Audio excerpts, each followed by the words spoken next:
Assalamu alaikum, shalom aleichem, and peace be with all of you.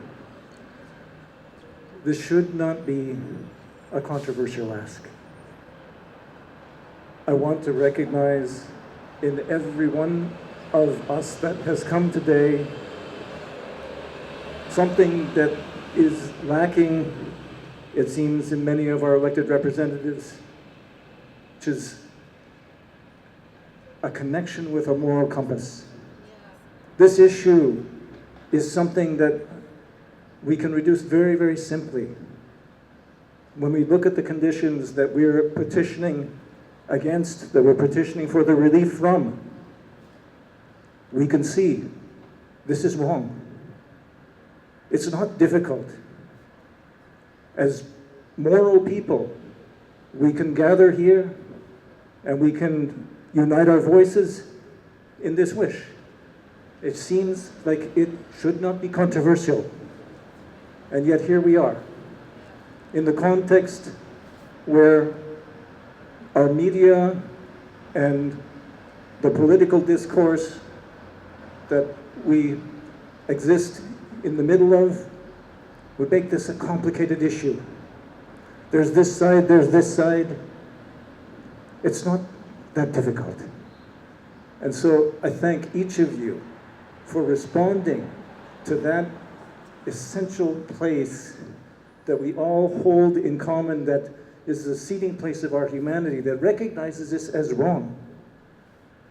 In Islam, we have a principle that we apply when we're looking at difficult situations. And the first order of things is to remove the harm. When we look at the situation, what's reflected in the petition is simply this: we're asking for the removal of harm by enabling aid and resources to come in to the people who need them most. It should not be controversial. And here we are. We also have an understanding that in a situation where there is oppression, we have a twofold responsibility.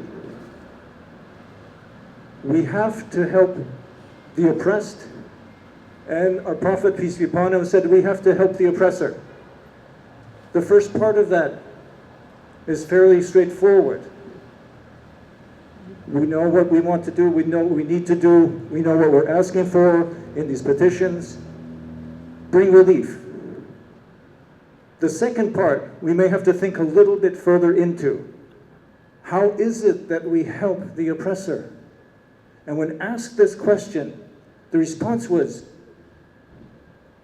for the brother who's oppressing, we help that brother to stop oppressing. And so, what we have in our situation is our ask for our elected representatives is simple: help to stop the oppression. Thank you so much.